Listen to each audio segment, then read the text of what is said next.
selamat pagi Grade 7, selamat pagi Alessa, selamat pagi Valen Vina. Ketemu lagi dengan Mr. Yedija hari ini Jumat 6 November 2020, maaf, dalam mata pelajaran Bahasa Indonesia. Kita akan melanjutkan kembali tentang penggunaan bahasa dalam teks prosedur. Setelah kemarin kita belajar tentang menggunakan kalimat saran atau larangan, kita akan ke poin selanjutnya, poin F, yaitu menggunakan kata penghubung, pelepasan, dan kata acuan. Nah, kita lihat dulu materinya ya. Ini ada di halaman 111. Langkah dalam pengunduhan dapat dihubungkan dengan pengungkapan seperti, jadi ada kata hubung kemudian, sekarang, berikutnya, dan setelah ini. Ada juga kata-kata lainnya ya.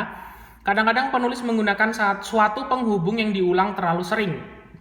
Untuk itu diperlukan pelepasan atau kita tidak menggunakannya lagi. Pelepasan adalah penghilangan bagian tertentu yang sama yang sudah disebutkan sebelumnya.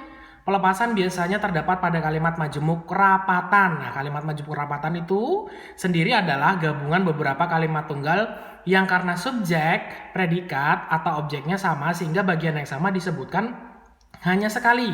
Pelepasan juga banyak dilakukan pada teks prosedur. Misalnya ini. Pertama, masak tepung, ketan, dan cairan santan selama 30 menit. Aduk terus. Nah, maksudnya yang diaduk terus itu kan tepung dan santan yang sudah dimasak tadi kan. Jadi tepung dan santannya itu sebenarnya bisa kita hilangkan. Jadi bisa saja langsung aduk terus hingga mengental dan berwarna kecoklatan.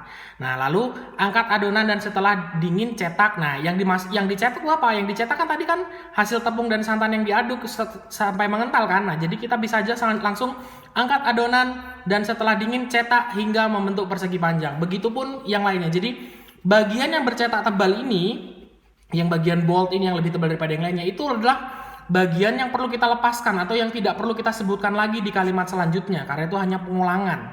Jadi untuk teks prosedur kita tidak perlu menggunakannya lagi. Nah, kalian akan melakukan latihan memperbaiki kalimat yang belum dilepaskan pada kolom kiri dengan perbaikannya yang ada di kolom kanan. Contohnya seperti ini. Ini sudah ada contoh satu yang kurang tepat. Bersihkan sepatu dengan lap basah dan keringkan. Setelah sepatu kering, otomatis ketika kita membersihkan sepatu dengan lap basah dan keringkan itu adalah sampai kering ya. Jadi setelah sepatu kering itu sudah jelas, itu tidak perlu diteruskan lagi.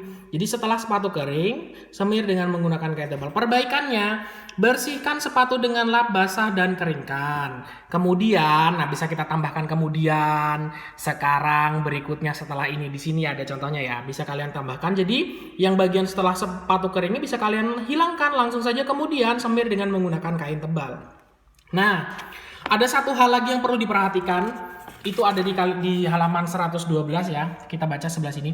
Perhatikan bahwa jika dua langkah disatukan ke dalam satu kalimat, tanda titik koma ditempatkan sebelum kata penghubung. Selain itu, kata penghubung berfungsi sebagai awal kalimat baru. Nah, ini kan ada tanda titik komanya ya, ini karena dua kegiatan atau dua langkah dijadikan ke dalam satu kalimat, itu harus pakai titik dua. Nah, selain itu kata penghubung itu berfungsi sebagai awalan kalimat baru. Jadi kalau kalian di sini tidak ada titik duanya, kemudian ini harus sebelum kata kemudian ini harus ada titik. Tapi kalau misalnya kalian titik kedua ini berarti penggabungan dua kalimat. Nah, untuk yang kedua ini kan bentuk adonan bulat-bulat lalu panggang adonan. Nah, ini kan adonan diulang lagi. Berarti apa yang perlu dihilangkan?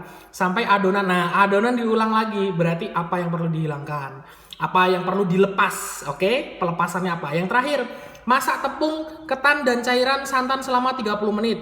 Selama memasak terus aduk tepung dan santan diulangi lagi. Jadi apa yang perlu dilepas? Tanda bacanya juga jangan lupa titik koma atau misalkan koma saja atau titik dengan menggunakan kata penghubung ini. Jadi itu yang akan kalian lakukan hari ini ya. Kalau masih ada pertanyaan dan kesulitan silahkan tanyakan kepada Mr. Yedi, oke? So Mr. Yedi tunggu hasilnya. Good morning everyone. Thank you. Bye.